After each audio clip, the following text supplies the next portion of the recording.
Excellency Xi Shaojing, the representative of the government of People's Republic of China, Your Excellency Stephen Banos, the acting resident coordinator of the United Nations in China, Brother Ambassador Hamtra Mohammed Osman, the permanent representative of the African Union to China, Martin Impana, my brother Dean of the African Diplomatic Corps, Excellencies, ambassadors, colleagues, members of the Diplomatic Corps, dear compatriots, Rwandans, ladies and gentlemen, good afternoon.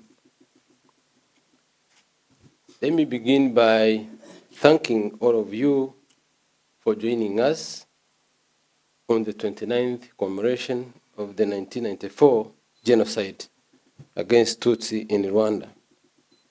Your presence here today is a demonstration of powerful solidarity with Rwanda as we remember and honor those who tragically lost their lives in a senseless bloodshed during the genocide orchestrated by the state.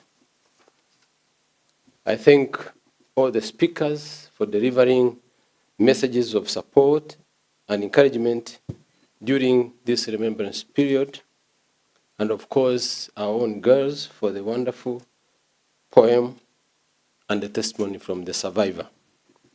Excellencies, every 7th of April, Rwandans of all walks of life residing in Rwanda and around the world congregate together with their friends in somber commemorative events to remember and honor the victims of the 1994 genocide against the Tutsi.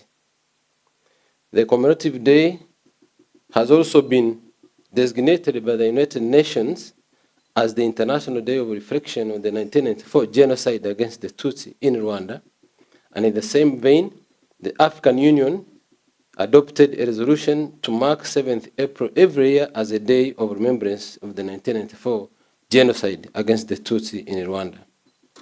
Excellencies, ladies and gentlemen, this is indeed a moment of reflection, a moment of looking back and attempt to comprehend and remind ourselves about what happened, how it took place, and why it happened. The genocide against the Tutsi in Rwanda is one of the ruthless and worst genocides in the modern history. It was the culmination of a long history of divisions and hate, which emanated from a political system introduced by colonial masters through divide and rule policy. While it is undisputed that the precursor to this incomprehensible tragedy is rooted into the colonial discriminatory political system, it is important to acknowledge the fact that there was a total failure of the Rwandan post-independence regimes, which not only upheld the same system that was systematic and institutional in terms of segregation, but also failed to, in all aspects, to bring about national cohesion. Since the late 1950s, and for almost 3 decades after its independence in the early 60s, Rwanda experienced a terrible political system which was characterized by ethnic divisions and repeated mass murders that reached its climax in 1994 April, where 1 million lives were lost. 1 million lives to be lost in just 3 months or 100 days would only be possible in a situation where the state machinery has effectively planned and executed mass killings. In the early morning hours of 7th April 1994, precisely 29 years ago, the entire state establishment, administrators as well as security organs, the highly trained and equipped militias, the leaders of different congregations, church leaders, prominent business people, and quite a number of ordinary citizens partook in the brutal killing of innocent Tutsi population. Killers used mostly machetes and clubs and all other rudimentary traditional tools you can think of. Modern weapons like guns and hand grenades were used, especially in crowded places like churches and schools. The pace at which the genocide occurred is unprecedented. The numbers are staggering. Nearly 500 people were murdered every single hour, which is equivalent to 10,000 people every day. The machete-wielding killers ran and wandered across villages hunting down every Tutsi. Babies, young, old, disabled, everyone in their sight was viciously murdered. The worst of all was killing women after raping them and burying people when they were still alive. Excellencies, ladies and gentlemen, extensive research on genocide and based on concrete evidence like the case of Rwanda has shown that genocide is not a sudden or spontaneous mass murder. It is a predetermined, planned, and organized for a long period of time. There are always vital signs and actions before the actual blowout, i.e., before the genocide takes place. Hate against the Tutsi had simmered for a very long period of time.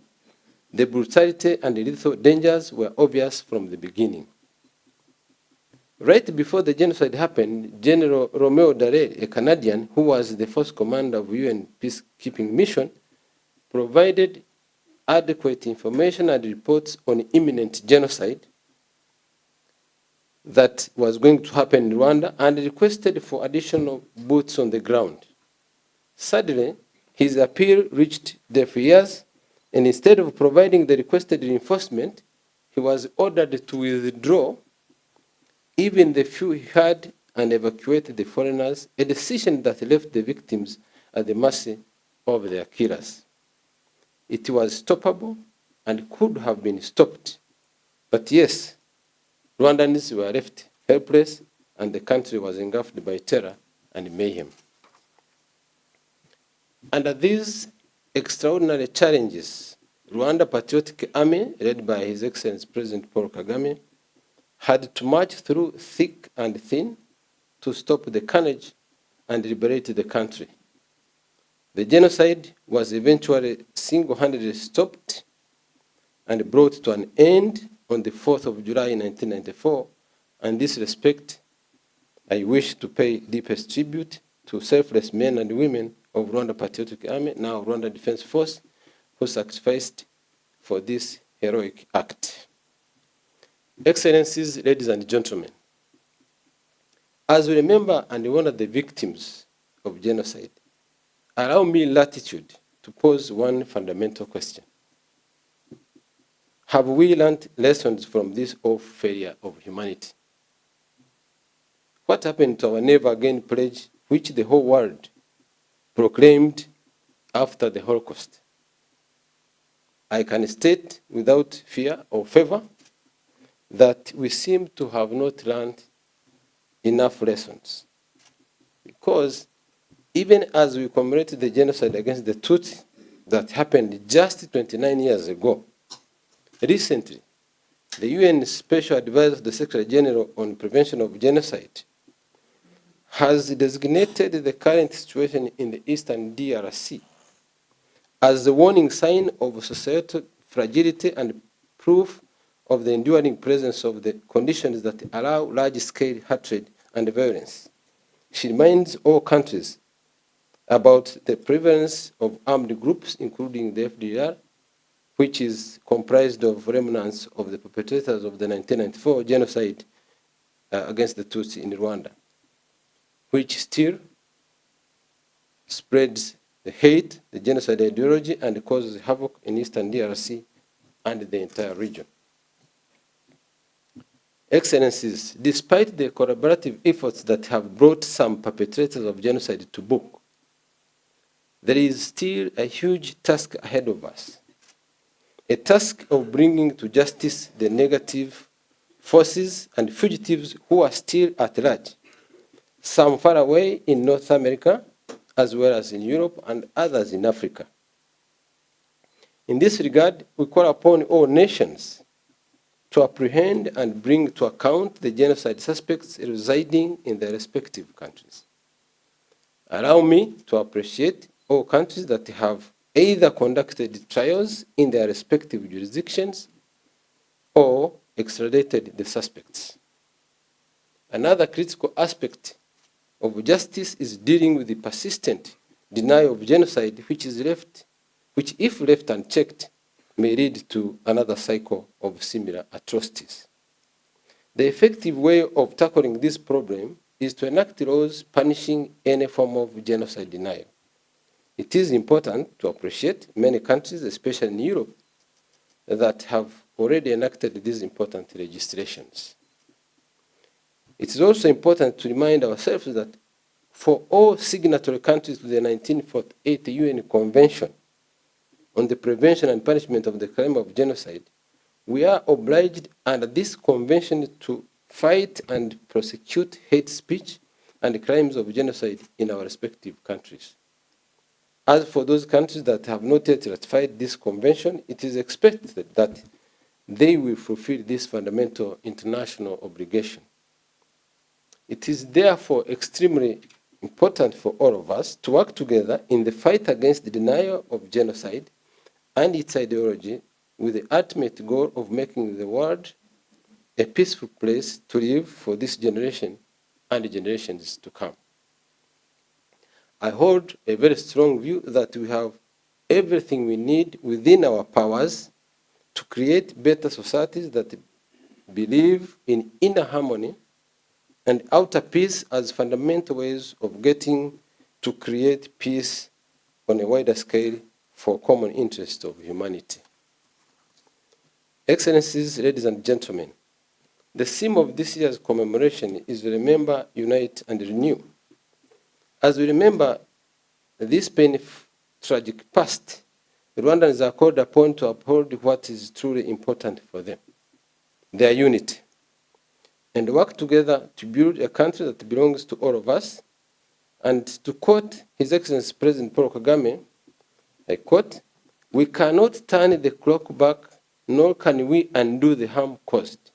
But we have the power to determine the future and to ensure that what happened never happens again." Indeed, Rwanda's recovery path is anchored on this wisdom that if you create conflict between the past and the present, you are likely to lose the future. Yes, we have had to contend with overwhelming challenges, but embarked on a reconciliation journey, forging national unity and a common identity, ensured peace and stability, established restorative justice, good governance and a democratic dispensation, economic development and social progress.